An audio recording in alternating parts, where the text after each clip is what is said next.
Hello, everyone. My name is Zamani, and welcome to the second talk of this year's CIIR talk series. Today we have Rodrigo Nogueira from Brazil. He's an adjunct professor at UNICAMP. He is also senior research scientist at NeuralMind, again in Brazil. And he's doing a lot of consultations for a bunch of companies who want to apply deep learning to their search engines. He is one of the pioneers in using transformers and pre-trained language models for information retrieval tasks. He's the co-author of the book Pre-Training Transformers for Text Ranking. And he got his PhD from NYU. He worked on applying these contextualized language models for ranking and also query reformulations under supervision of Kyung Cho, which we had as our speaker a couple of years ago, if I'm not mistaken. So it's our pleasure to have Rodrigo here with us today. And without further ado, I'd like to ask Rodrigo to talk to us about computational trade-offs in the age of neural information exchange. Awesome. Yeah. Thanks, Ahmed. Thanks for the invitation. Yeah, it's a pleasure here. I'll talk about some things that I'm currently really interested in. It seems that we are reaching this point that we have many architectures, and we're still not sure what is the best way to apply them. We have many ways that we can use these neural networks in our retrieval pipeline, and I'll try to kind of give some ideas of what is going on, at least what I perceive it's going on in terms of computational cost that you have when deciding to use each one of these pre-trained transformer models in the stages of the IR pipeline. And it seems there is always a barrier that we cannot overcome. And yeah, I hope to discuss this with you guys later in more depth. But yeah, so my talk is divided in three parts. The first one, I'll talk about this computational cost versus effectiveness. Or first, I'll try to answer this question: what is the best retrieval method? By retrieval method, I mean a pre-trained transformer. I will not talk about other methods. When we have available training data and the test data, it's very similar to our training data. So I call this as in-domain in our in-domain scenario. And I also like to discuss what are if anything changes when we go out of domain, meaning we train a model in one distribution and then at test time we see different data. Does the best architecture changes, the best retrieval method changes, or is kept the same? So this is what I'm going to try to address in the part one of the talk. In part two, I'll talk about a thing that I'm really excited about, that how we can use these large language models in IR. Like we have this problem in IR that is always IR, the systems tasks, they seem to be more expensive in comparison to NLP. It's not straightforward to deploy these large language models in IR tasks. Then I'll try to discuss ways of using these large language models as data set generators, such that then we can use the whatever knowledge was derived from these models and apply them to IR tasks. And then finally, part three is something that we just developed quite recently with 3 undergrads that I was advising. We try to build a search engine that is better than Google. And by better here, I mean with a lot of help from Google. We collect evidence from Google and Bing, and then we try to aggregate these results and show to the user. And I'll show that at least in our evaluations, it seems that we can outperform Google by a reasonable amount. And I'll like to discuss with you guys what do you think about what will be the next steps in developing these better search engines. So yeah, part one is computational cost versus effectiveness. Here's a picture of a simple search engine where we have a collection of texts, and then we create this data structure that it's either the inverted index or some a cluster of dense vectors that is easy to retrieve documents when a query comes in at retrieval time. And then we use, let's say, a cheap or simple retrieval algorithm such as BM25 to give us a set of candidate texts that we can then later feed to a, let's say, expensive re-ranking model to reorganize this list of results and then finally show to the user. So this is a very simple pipeline. And let's say now that you have all these pre-trained transformer models, where can we use them? So there is a ton of work in different models that architectures that can use these transformer models as re-rankers. We can also use them as this query expansion, the query formulators, and we can also use them to get better document representations prior to feeding them into our indexes. So there's a ton of different models. I'd like to discuss some of them in this analysis. So the first one is trying to compute better representations for documents using a transformer model. So what you can do, you take a document, feed into the model, and then you compute new terms for these documents. For example, terms that will help retrieving a relevant document when a query comes in. And then you can index this new term, this document with new terms in your inverted index, which is simply like a Python dictionary where keys are words and values are documents that contain those words. There's another way that it can also compute better representations for documents. One of them is as the dense representations. You feed a document into a transformer model. It will output to you a dense vector. Dense here means that this vector is mostly non-zeros. And then you can create your dense index. For example, you can cluster the vectors that are close to each other in the embedding space, such that it's going to be easier or faster to retrieve what are the most similar document vectors given a query vector. There's also another way that we can use these models for query expansion or query reformulation. You feed a query into a transformer model. This model can either output new terms or a dense vector, and then you feed it to an initial retrieval system that will provide you a list of candidate documents. And finally, I see that the fourth way of using these models is you take a query, feed into an initial retrieval system, collect some candidate documents, and then concatenate the query with the document, feed them to a transformer model, it will output you a relevant score. So this is normally what I call the re-ranking models. And there's a ton of variations of how different ways that you can use these transformer models for each one of these tasks. Two of them that we're gonna use in our study is doc2query. doc2query, you take a query, take a document, and the transformer model tries to predict what are the questions or queries that this document can answer to. And then you predict a bunch of queries for each one of the documents in your collection, concatenate these queries to the documents, and then index them. And hopefully this will give you better ranked list of results at query time. There is other way that it can compute these sparse representations. One of these models is called SPLADE. You take a document, feed into BERT.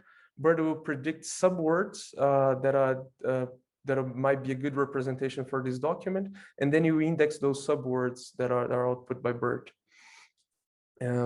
Instead of outputting these sparse representations, like in these two cases, you can compress the document representation to a single vector. This is what we call the dense retrievers. You take a query, compute a vector for the query, take a document, compute a vector for the document, and then you want to train these your transformer model such that these two vectors are close to each other in the embedding space if the query is relevant to the document, vice versa. Another fancier way, let's call it, to do this dense retrieval is to store multiple vectors per document, and this is what CoBERT does. So you feed a document, it will compute one vector per term in your document. We'll do the same for the query. And then at retrieval time, you have to query your index multiple times each time for one vector represent your query. And then you take what are the closest documents to that particular query vector and somehow aggregate them to show to compute a final score for this query document pair.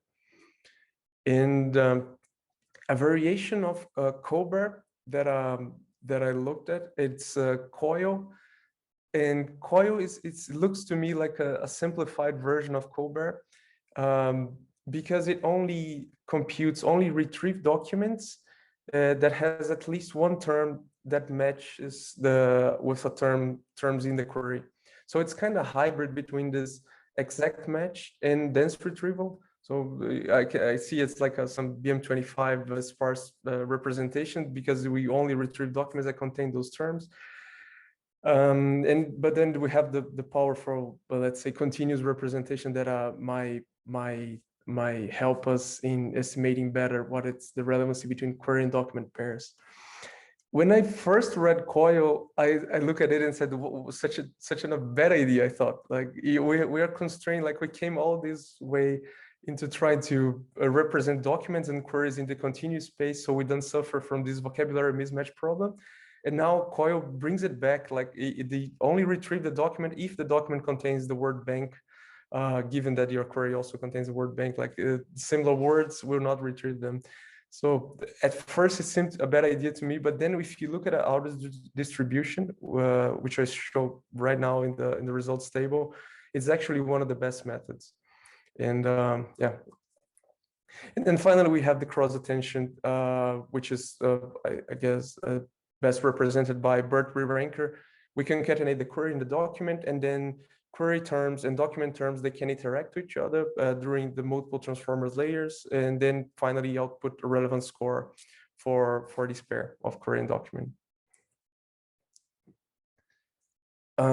So here are the results, the analysis.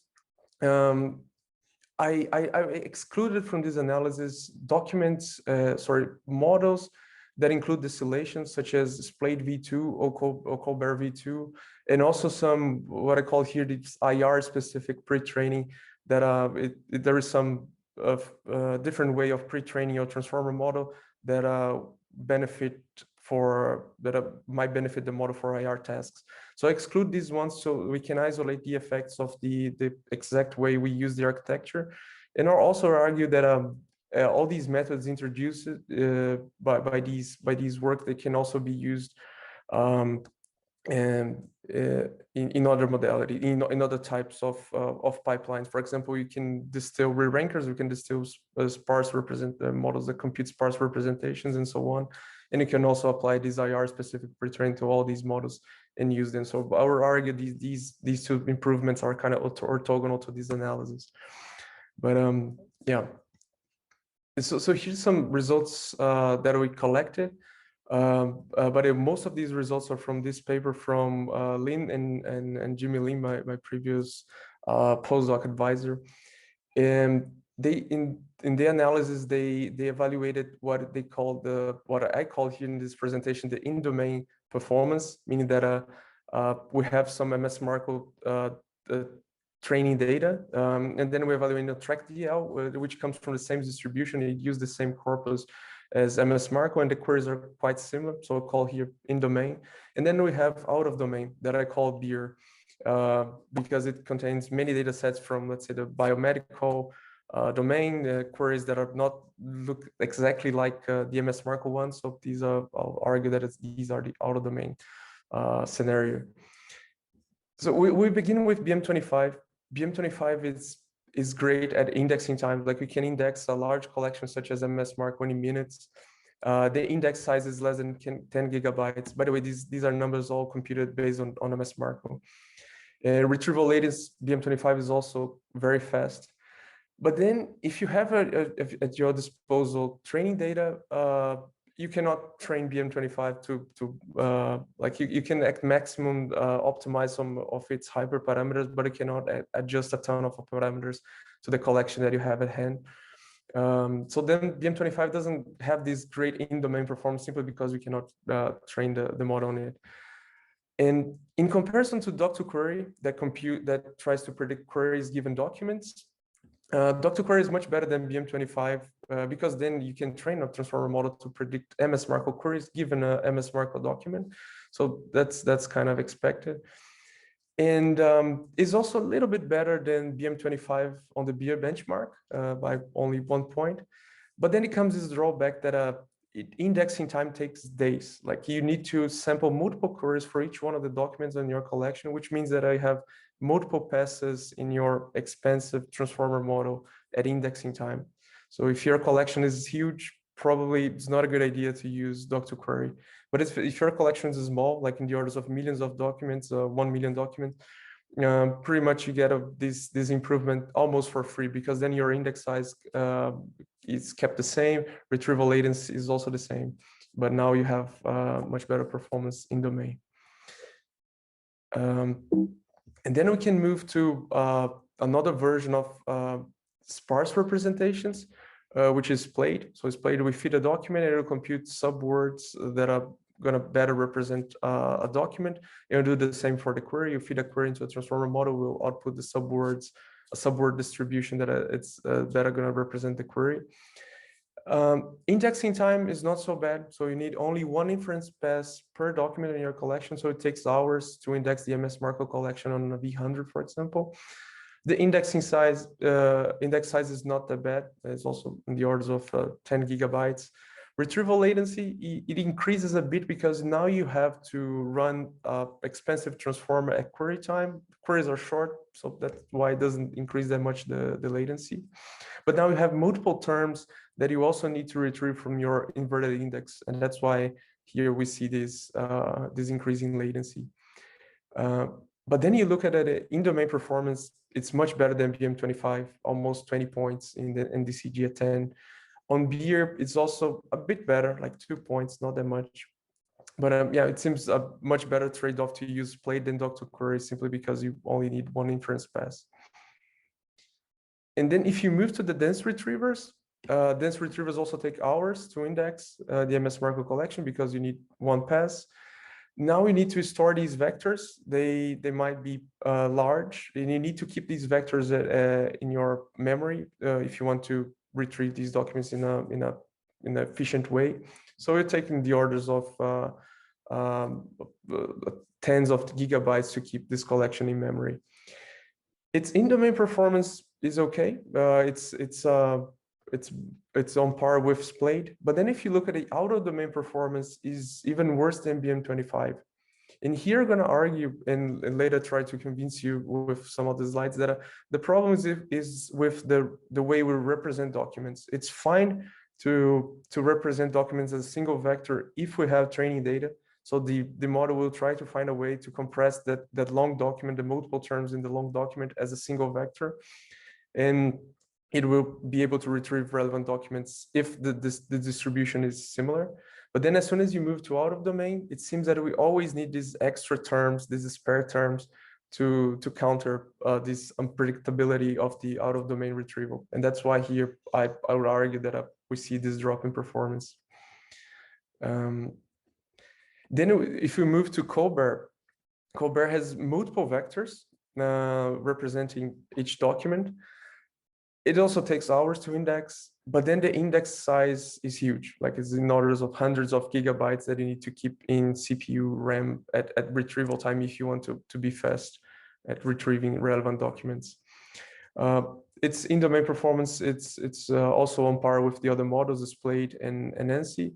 And out of domain performance now, it doesn't suffer that much anymore. Like it's also a little bit above BM25, but it doesn't suffer like NC suffers in this out of distribution scenario.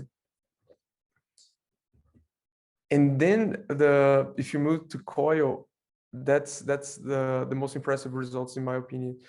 COIL also needs a ton of RAM to be kept in memory because you need multiple vectors per document. But then it's out of domain performance, it's finally much better than BM25s.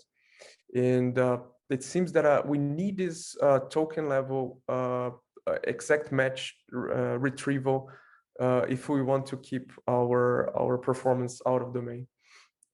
For in domain, it doesn't matter that much. Like they all in the same ballpark here. They all learn how to compute good representations that will match at retrieval time. And then finally, we have the re-ranker.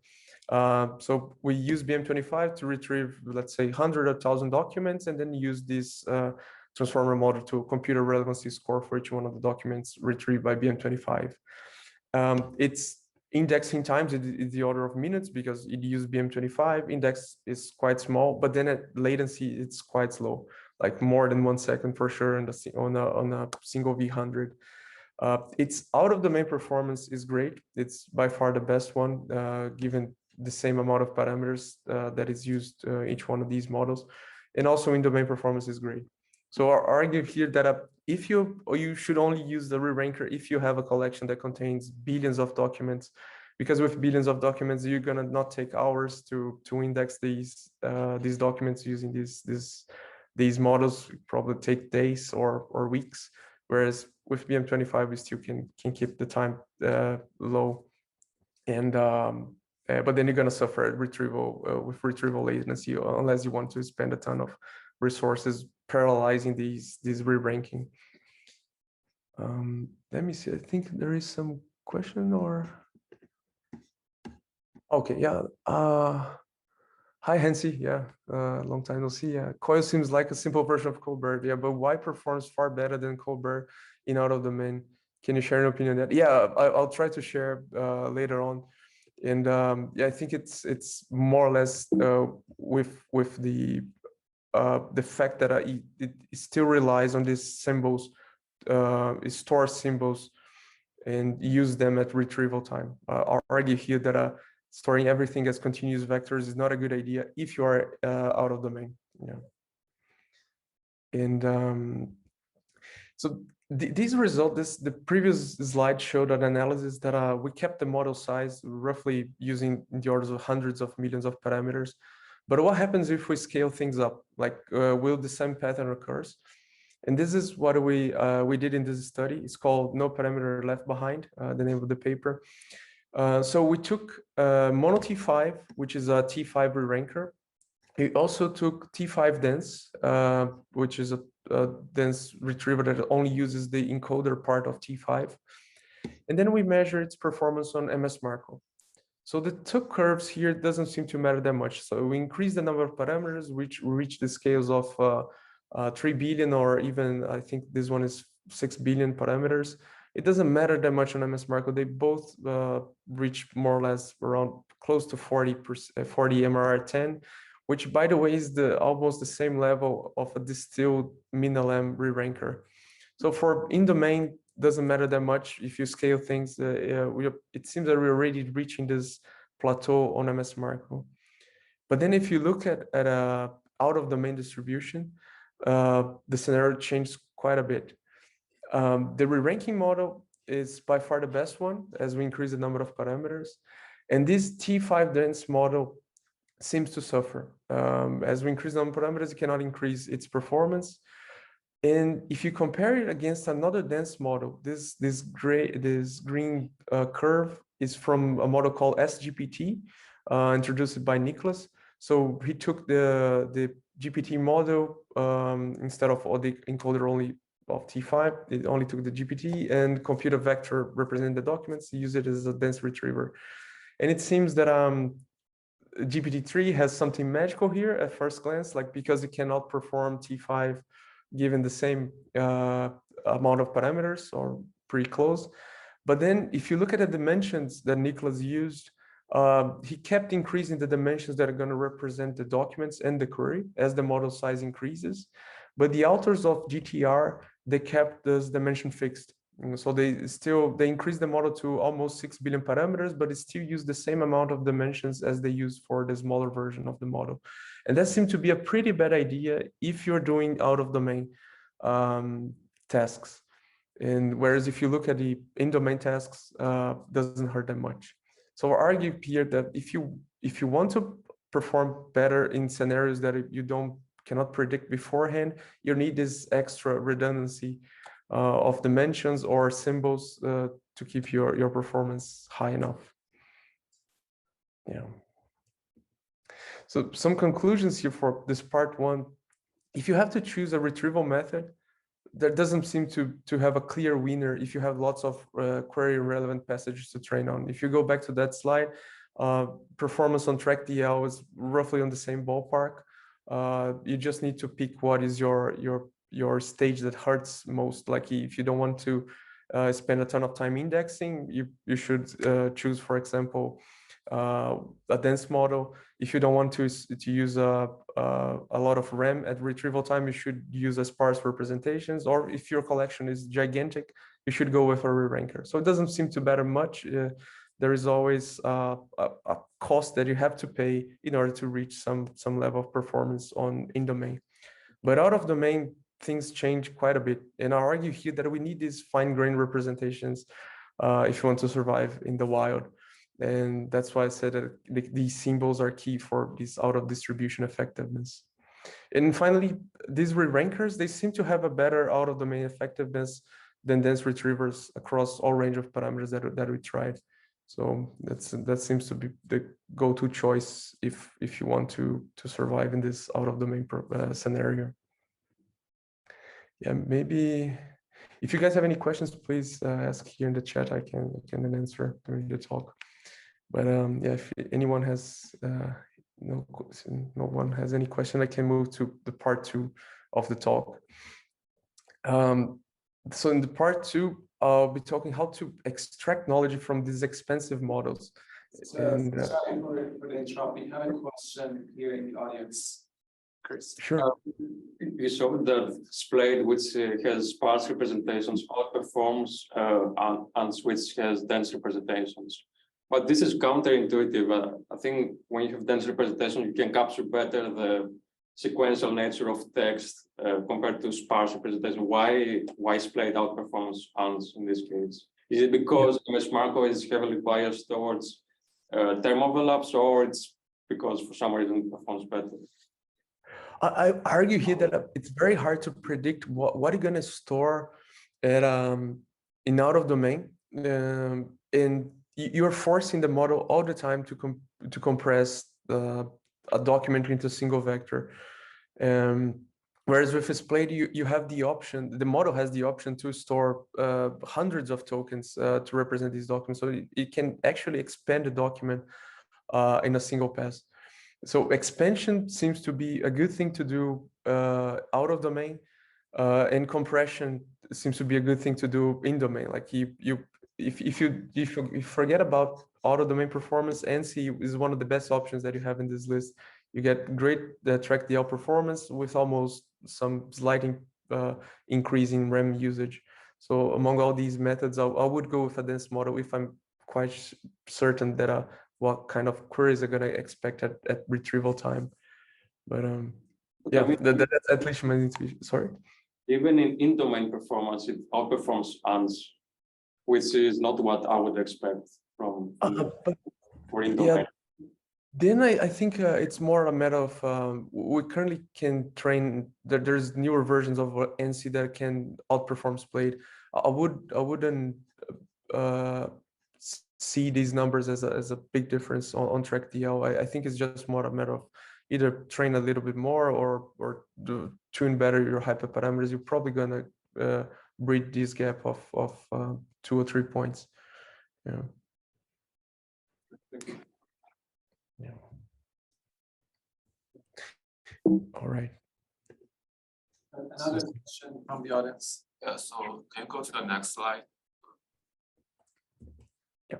Yeah, so I was wondering, if you, for GTR, when you keep the number of dimension the same across different number of parameters, then where are the additional parameters coming from? Is it just more layers in the encoder?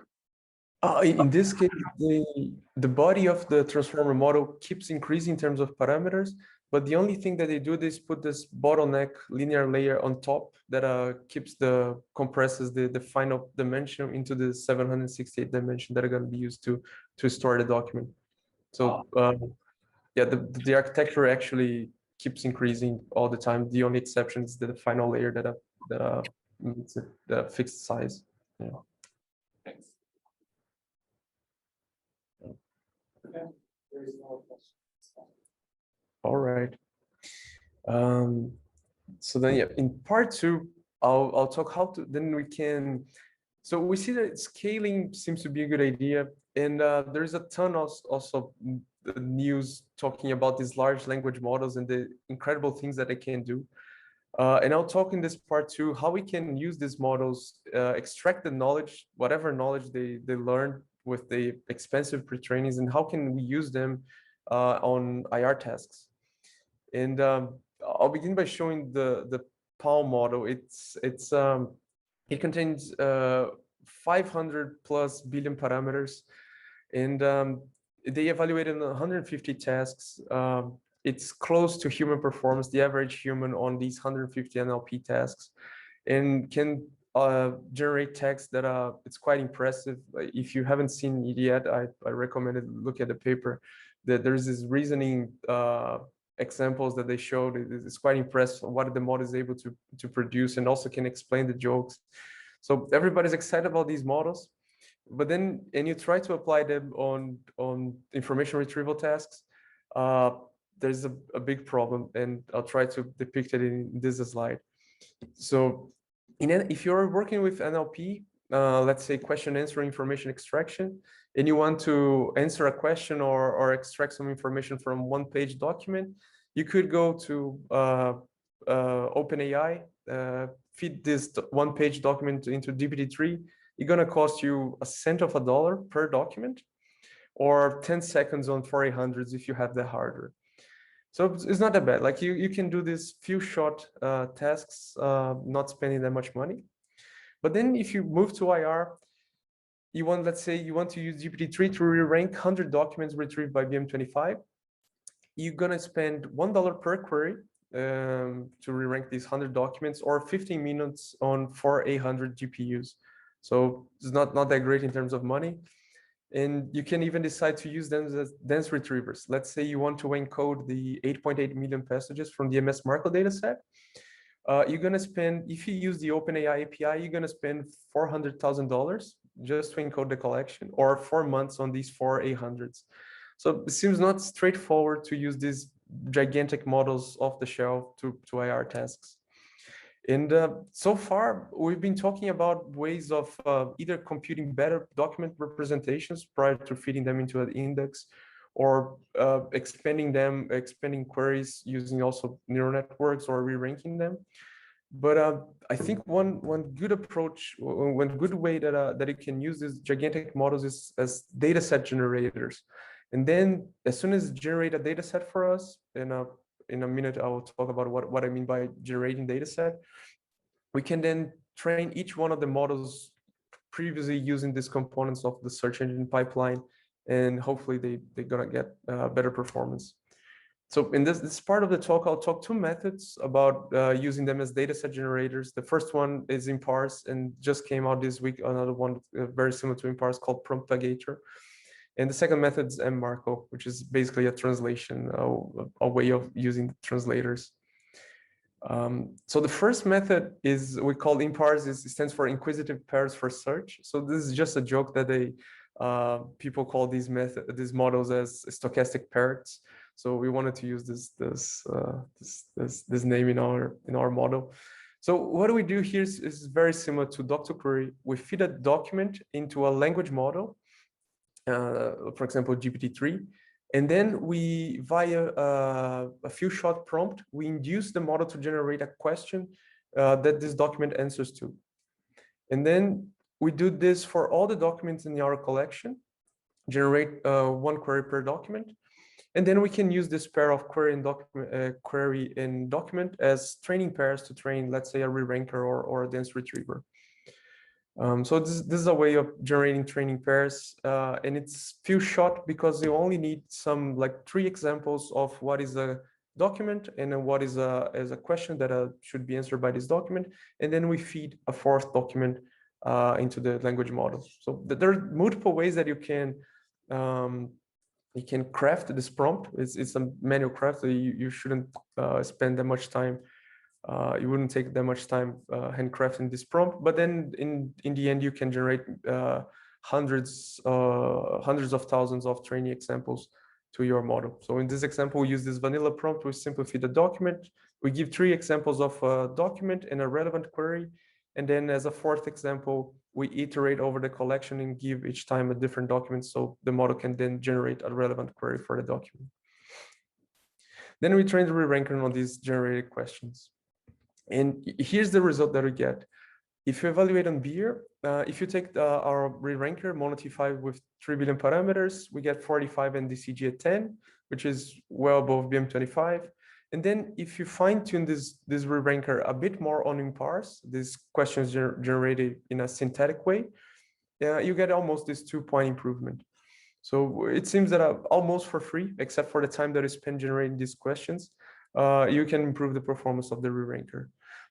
One of the drawbacks here I would argue is that we need to train one model, one re-ranker for each one of these 13 data sets that we evaluated on. As soon as we assemble everything to make a single training, then performance drop a ton, and we're still investigating what happened there. So yeah, and then just came out this week, I guess, Promptagator. It's a model by Google. It's very similar to impars, but they scale things up. So they use a much larger data set generator, much larger language model, 137 billion parameters. And they also use way more synthetic examples per data set, like 1 million set of 10,000 that are used in impars. And the awesome result that they got is that they don't need MS Marco. They didn't fine tune any of these T5 dense or T5 re-ranker on MS Marco, and they already beat this quite expensive re-ranker here that was fine tuned on MS Marco on the beer benchmark. So it's quite impressive, the result. But I think one of the nicest things about this work is that it found a way to generate training data set for those data sets that we always had a problem. So if you look at the data sets that evaluated on beer, 11 data sets, 9 of them, the re-ranker trained on MS Marco was already quite good. They couldn't beat. But then they fine-tuned, they created specific data sets for these two ones, Argana and Touché. These two data sets, we always had a hard time trying to outperform BM25. Like you see here, the Mono T5 3 billion model could not outperform BM25, even lose by a ton, simply because the data set is not actually retrieval. It's a little bit more different. But they handcrafted prompts for these two data sets, generate 1 million examples for each one of them. And then finally, they not only win against the model trained on MS Marco, but they also outperform BM25 finally. So I think it's a promising direction to use these models as these data set generators. And then finally, the second method is MMarco, which is a multilingual version of MS Marco. And here the approach is quite simple. We simply took MS Marco, feed into Google Translate, translate the MS Marco to 14 languages. Each one of these languages would cost us 50,000 US dollars. We translated for 14, so it's gonna cost us $700,000. And then when we submitted this paper, the review number 2 said, any academic lab with a moderate budget would be able to build such a data set. But yeah, anyway, it's just that it's expensive to use these models. But as soon as you get them, we can reuse these collections many times. But then the question is, was it worth it doing this translation? So we fine-tuned a re-ranker on these MMarco and evaluated on Mr. Tidy. And these re-ranker fine-tuned on the multilingual translation was better than the model only fine-tuned on the original English version of MS Marco by almost 2 points on the MR10. So it seems to be worth that we were able to extract this knowledge from the Google Translate in a way that our multilingual model benefited from. So at first we wasn't that clear if whether MT5 already knew so much about multiple languages that wouldn't benefit from these translations. But then it turns out that this is actually a good idea. And it's also Mr. Tidy contains 10 languages, and 5 of them are not in the MS Marco and MMarco data set. So some of these results are zero shot. The model never saw that, it was never fine-tuned for that language. And even though it could get a good performance on. So yeah, I think the conclusions for this part is that these large language models, they are great, but we cannot use them directly in IR tasks. So much more cost effective is a way of using them as this offline data set generators. And I'm excited for the future, like waiting to see how can we use these models in a more cost efficient way. Yeah. I can take some questions if you have any before I move to the next part.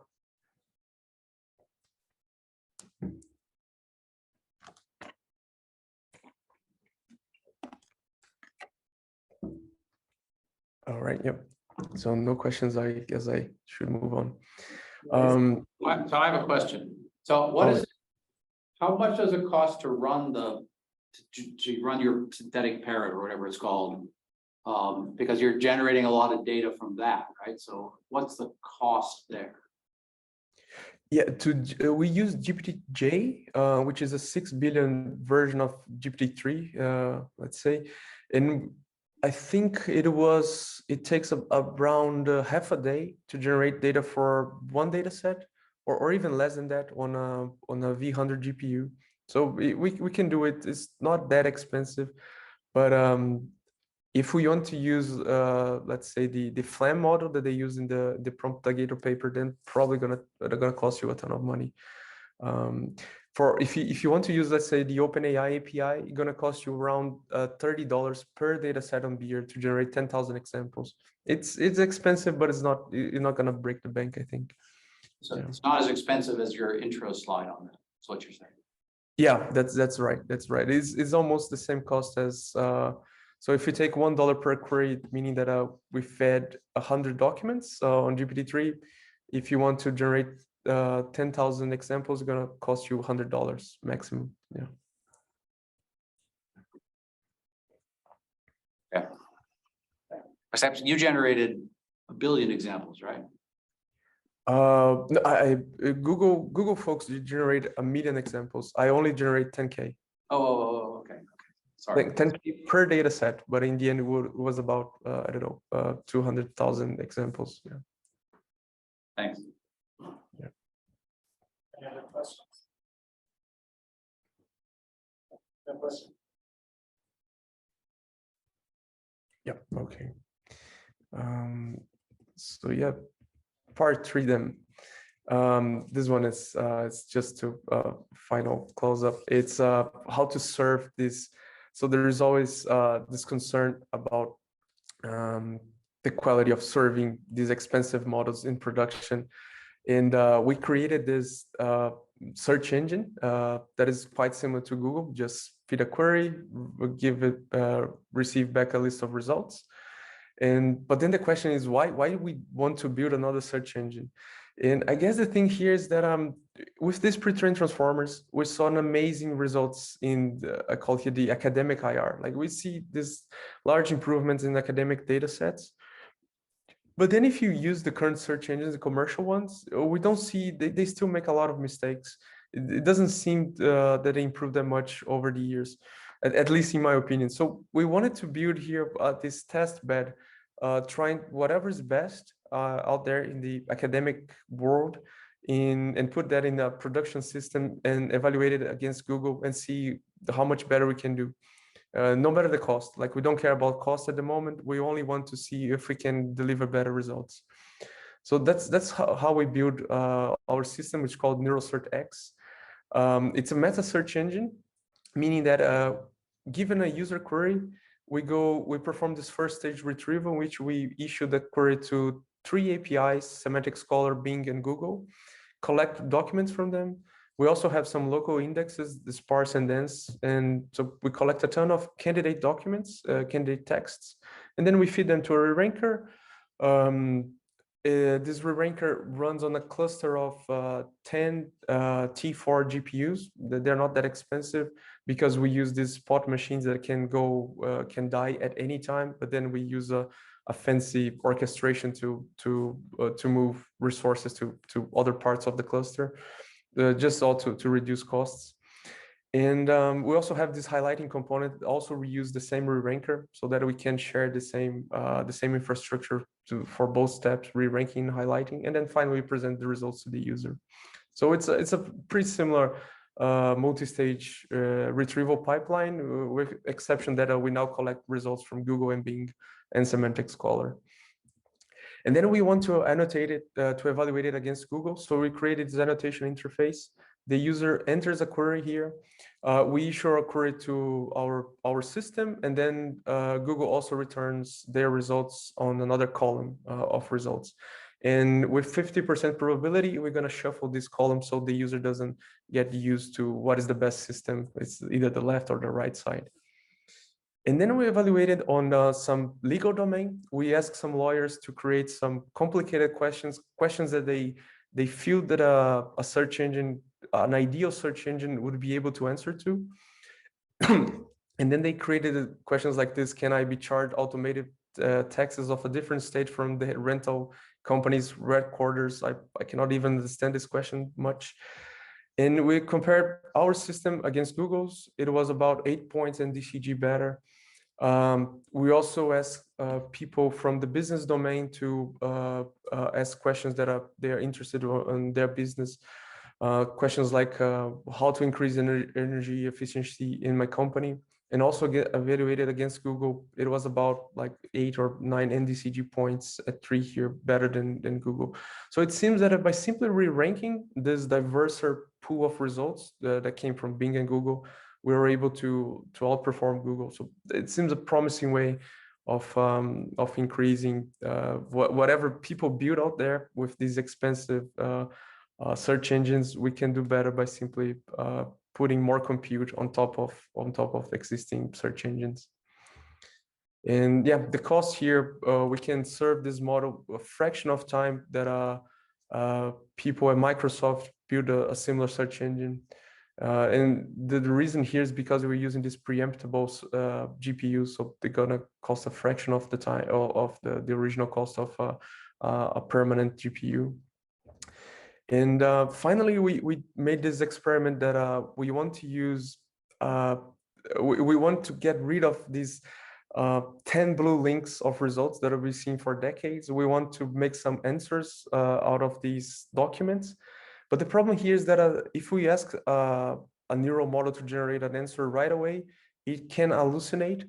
So one way we find very effective to make the model ground its predictions based on the documents that are retrieved by the search engine was to first induce the model to generate an explanation. So we are asking here, what is stable diffusion? And the model first outputs an explanation saying, according to document 1, document 3, and 4, stable diffusion is blah, blah, blah. And then only after it generated this explanation, it can then output the answer. So this gives them way more confidence in the output of the model.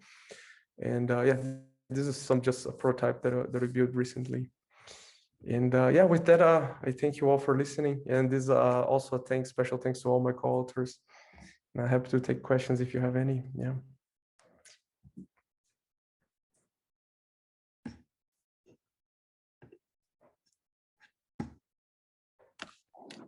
Okay, so please join me.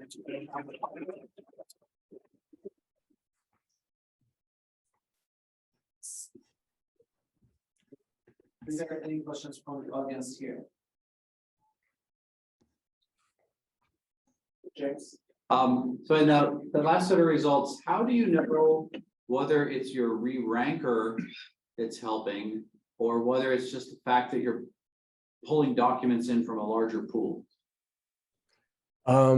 We did an experiment that I didn't show here, that we used a very simple, a much smaller version of this middle ranker, and results weren't better than Google. So it seems that we need to use this more expensive model.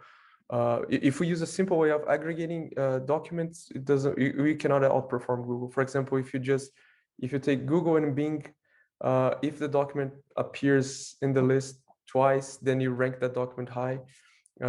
Those simple aggregation strategies doesn't seem to work well. So yeah. I guess what I'm wondering is if Google had all those documents, or maybe Google does have all those documents that you brought in from Bing and semantic search and your local things, but if Google had them, would it have ranked them higher and gotten better results? I just don't know how to. There's like multiple things happening here, and it's hard to make the claim that you're beating Google by using more than Google. Seems like a strong claim that requires backup. Yeah, I totally agree. And we also did this experiment that we only use Google and then only re-rank from Google, and then we also outperform Google. In fact, the NDCG, he was not that worse. It was about, I think, 2 points lower. So Bing and Semantic Scholar doesn't seem to aggregate much. Yeah. Cool. In other words, Google could have much better results if they're willing to spend more time in re-ranking documents for us, I guess. Yeah. Thanks. Okay, so we have one question in the chat from Shashira. In the final demo, how is the explanation used for the generation of the results? Yeah, I can, let me see if I can show you here one quick demo. So let me see if I've been playing way too much with this interface, as you can see. So it works like this. You give it a document, multiple documents as input to GPT-3, as well as the question, and then you give an explanation as an example, and then probably an answer here. Sorry, the answer is already here. This one. So we just give these two examples to induce the model to generate an explanation first. And then at query time, we give a list of candidate documents and then the question, and then we ask the model to generate the explanation. And then, yeah, I don't have credits anymore. But anyway, you're gonna generate the explanation and then followed by the answer. Yeah, that's how it's done. It's quite very simple. It's just a few short use of GPT-3. Yeah. So the answer is basically using prompting to kind of give GPT an idea of how to use this explanation to produce the answers. Yeah, yeah. And what we found also is that there is a bottleneck here. GPT-3 doesn't seem to be the bottleneck. Like as soon as you provide the correct candidate documents, it is able to give you the right answer. And we've made a ton of evaluations on some academic data sets. We're going to publish a paper soon about it. But if you don't give the correct, if you use a state-of-the-art search engine, results drop a ton. That's what we found. So if you have the ground truth annotations, results are fine. If you have to search in a large collection, then it drops a lot. And in other words, it seems that the search engine is the bottleneck still. Yeah. I have a kind of follow-up question. Have you evaluated the quality of explanations? Which one is that? Sorry. The quality of explanations produced by the model. Have you evaluated them? I haven't. Yeah. But one thing that sometimes it makes a mistake in the explanation, but it's become to a point that fewer and fewer mistakes. One of the most common mistakes that it does is it cannot find the answer in the provided documents, or it answers these abstain answers, like not enough information provided. And it can also do the other way around. Even if there is no information in the documents, it still hallucinates some answer based on its memory. I guess based on its memory. So there is, I guess the hardest point that we are now is to make sure that the model doesn't hallucinate when there is not enough information provided in the documents. Yeah. Thank you. Another question is NeuralMind search engine publicly available? Yes, you can try here. It's called, I'm gonna put in the link. And then you can try yourself. It's multilingual, and then you can play with it. Let me post the link in the chat because you already asked about it. So yeah, find it.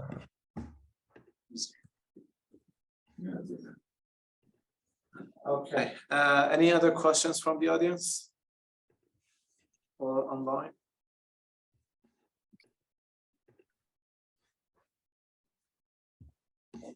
Okay. Let's thanks Rodrigo one more time. Do we have it? There's one more from. Okay, so let's ask another questions from Shashira. Aside from using things like GPT-3 being used for ranking, what are your opinions of approaches like differentiable search index, which generate document IDs as results? Yeah, I think that's a great idea, and I can tell you why. If you go to the internet and ask, is the Earth flat? There's a ton of evidence that suggests that the Earth is indeed flat, because the top 10 results, people spend a ton of time writing questions like why the Earth is flat. I think it's a much better way to leave to the model decide between these topics that you cannot win by the majority.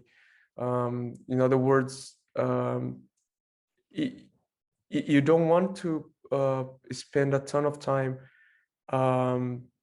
computing only a ranked list of documents brought to you by a very cheap search engine.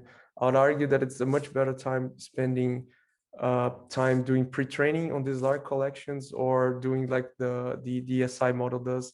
It tries to learn the collection entirely at first, and then only after tries to answer questions about that collection. And since you're doing this offline, to me, it seems a good idea to move these costs offline.